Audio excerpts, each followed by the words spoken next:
సొరకాయతో ఎప్పటికీ ఒకే విధంగా కూర వండుకోవడం కాకుండా ఈ విధంగా రోటి పచ్చడి చేస్తే చాలా కమ్మగా ఉంటుంది.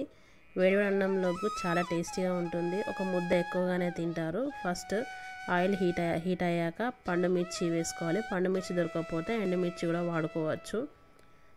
ఇలా పండు మిర్చిని వేయించుకోవాలి మంచిగా.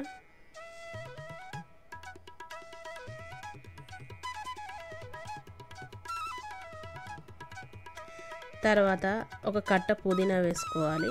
వేసుకొని వేయించుకోవాలి నూనెలో.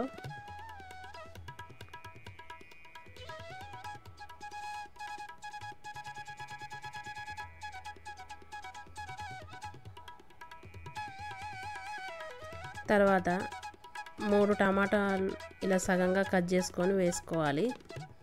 వేసుకొని వేయించుకోవాలి. 2 నుండి 3 దాకా వేసుకోవచ్చు టమాటాలు. వేయించుకున్నాక అదే నూనెలో సొరకాయ ముక్కలు వేసుకోవాలి కట్ చేసుకొని.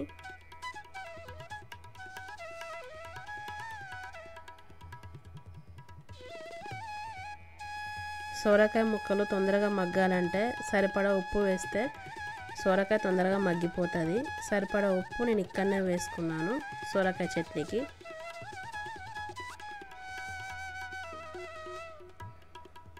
తర్వాత కొంచెం పసుపు వేసుకోవాలి, చిటికెడంతా వేసుకొని కలుపుకోవాలి.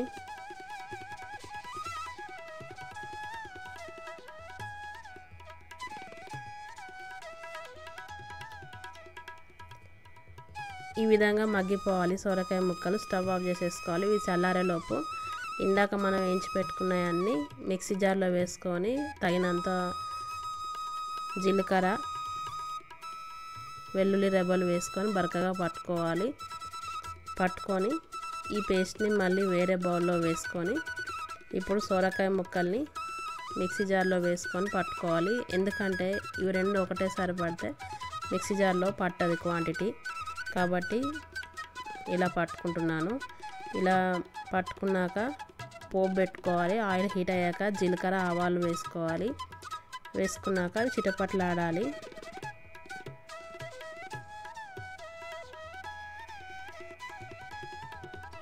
తర్వాత వేయించిన జీలకర్ర మెంతి పొడి వేసుకోవాలి కొంచెం. తర్వాత దంచిన వెల్లుల్లి, తర్వాత కరివేపాకు, తర్వాత పట్టుకున్న చట్నీని ఈ విధంగా వేసుకోవాలి. పోపులో వేసుకొని కలుపుకోవాలి అంతా కలిసేట్టుగా.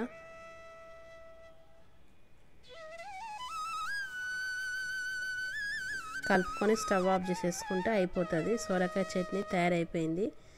ఇది వేడివేడి అన్నంలోకి చాలా టేస్టీగా ఉంటుంది.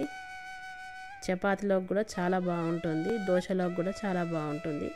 3 రోజులు నిల్వ ఉంటుంది ఇది సొరకాయ రోటి పచ్చడి.